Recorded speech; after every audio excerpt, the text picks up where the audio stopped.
بسم الله الرحمن الرحيم. After this, our fifth part comes. So question number 1 is, how should we offer our prayer even in plane, train, bus or car, whatever your commute? So just remember one rule.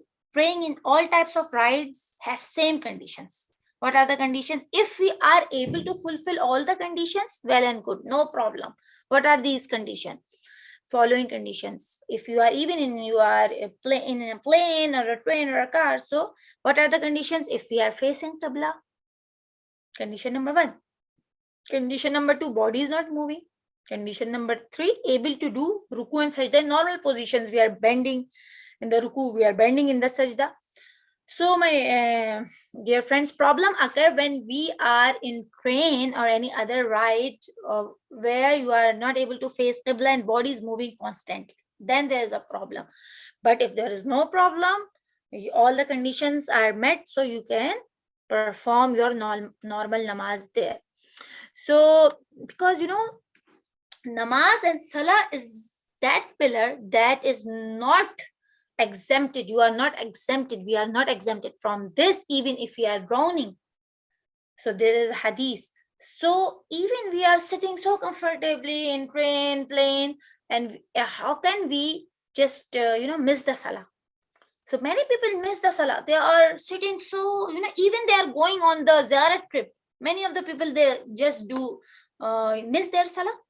They say, oh, we will read qaza. No, my friends, we have to be very careful, because Allah subhanahu wa ta'ala, there is a hadith that you are not exempted from salah even if you are drowning. So, you do your decision. So what do you think? A person drowning is in more problem, or a person who's sitting comfortably in a plane is in problem? Who is in more problem? A drowning person, right? But even then the salah is not, he is not exempted from this salah. So how come we think that we are exempted? And we have so much waswas and shak. Oh, our clothes are dirty, I cannot do namaz. Many people, when in our childhood time, when people used to go to zarat from even from the buses, from the road, and but they do so much easy things. Islam, if your clothes are not pak and you are able to do and make them pure and pak, you can do. Or if even in a journey, in a safar, you are exempted from this condition. So why you are missing your salah? So if all the conditions, so many people, I am discussing this masla because many people take it lightly, and even they are doing the spiritual journey of ziyarat or hajj, they are during the safar, they are missing their namaz, doing their namaz qaza. So we should not do. So there are some conditions. If you think, if you are sitting in a plane, for example, and you think, oh, my clothes are not parked, so if you have extra thing, you can change. If you think your body is not park or pure, you can go washroom and you can do. So if nothing is possible, even if you are not park pure, you can do salah in that condition, because in journey, in safar, you are exempted from all conditions. But many people just miss because of these misconceptions. So even for the qibla and floor stability, many people think, oh, this is near washroom, this place is near washroom, and this is najis. No, my friend, we have to know what is najis and what is pak. So qibla and floor stability. As for the qibla, if it is possible to identify its direction by asking, someone, the air hostess or anybody or pilot, asking a source of assurance, one should therefore act accordingly. You can ask where is the qibla, and if you know, you can just face. You have to face qibla and then start your salah. As for the stability of the floor where salat is to be performed, that condition will be waived when it is not possible. Only for even salah, there is a condition that only the things where you do sajda should be parked. They should not be wet so that the najasat can transfer. Even if a carpet, if you think it is not parked, but if it is dry, so najasat is not transferring. So instead of missing your salah, many people said, oh, this is in the neighborhood of the washroom, and they keep missing the salah. This is not the case. Namaz and salah, you are not exempted, even if we are drowning. So these all waswas, we have to get rid of all these waswas. So for the stability of the floor where salat is to be performed, that condition will be waived when it is not possible to achieve it. However, the other conditions of prayer should be observed where possible, like facing the qibla, body should not be moving, and all these conditions. Under no circumstances the prayer be delayed beyond its appropriate span.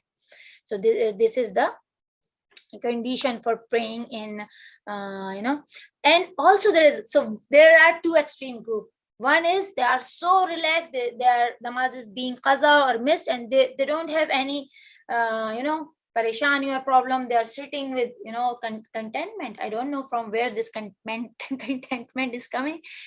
And other people, they are so much used to offer salah on prime time that even some people who are strict to offer prayer on its prime time, awwal waqt, which is very good actually, but offering it in plane, train or bus is not always valid.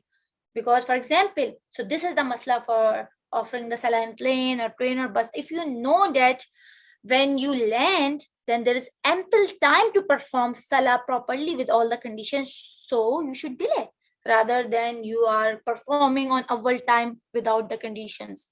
So this is the masla. If you know for sure, for example, you are traveling somewhere and you know that I can make and land in a 2-hour flight, and I have time for my maghrib and isha prayer, so you should delay, right? But if you know, if I travel, for example, for Zuhur and Asr, by the time I reach the destination, my Zuhur and Asr will be qaza. So then we have to perform our namaz, our salah in the plane, because we cannot make it miss or qaza. So if you take a flight, train or bus that will reach to a place where you can easily offer prayers before being qaza, then delay offering praying while riding. But many people say, no, we have to do awwal waqt, we have to do prime, and they do it. So in that case, it will not be valid. So we have to wait if we are reaching our destination and there is ample time, so we can delay it. But if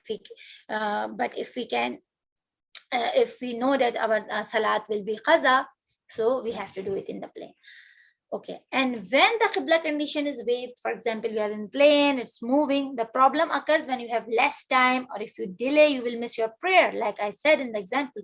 So in such condition, it is obligatory to say salah in the usual way where possible. So what is the possible thing? One should face the qibla. You can ask the qibla. And in all stages of salah, we have to face qibla. If not, at least while saying the takbiratul ihram, Allahu Akbar, which is the rukun of namaz. Otherwise, the condition of facing the qibla will be dropped. So it is obligatory to say salah in the usual way where possible, especially during takbiratul ihram. Similarly, if going in ruku, if it is possible to do the bowing ruku and prostration normally, like there is sometimes there is space in the train, and you can bow down. So if you can do normally, you can do it inside of the on the bus or the train. Those parts of salah should be done normally. But if it is not possible, like in the plane, then one should try to bow normally for ruku and sajda, for example, like while you do namaz while sitting down. So you have to adapt the same thing from a sitting position. You are sitting on the seat or the berth of the train, and you can do with pointing, with your head pointing in the ruku. You can bow down and for the sajda. So if bowing normally, going in ruku or sajda normally is not possible, there is no space. For example, you are in a plane, you are on your seat. It is not possible to go on the ruku properly or go in the sajda properly. So one should just indicate, do ishara by bending the neck like this. You go in the ruku, halfway for ruku, right? So there is difference in the ruku and sajda. So halfway for the ruku and fully for the sajda. That in urf, it can be said that it is sajda. So these are the condition for praying in plane or train. So we should not miss our namaz.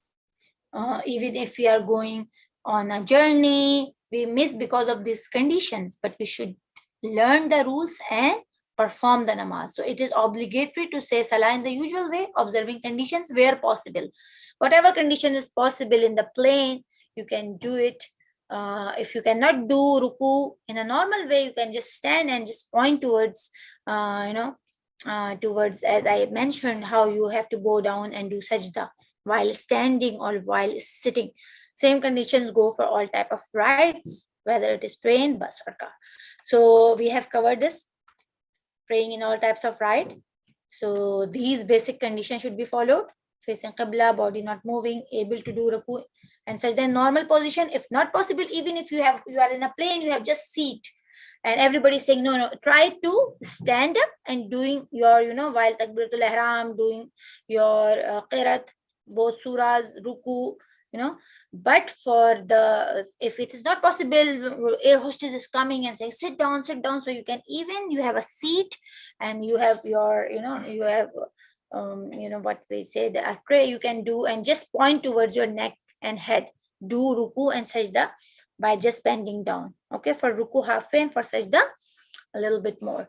So but we don't have to miss namaz. So this is about the reading namaz in the plane, train, or car, or bus.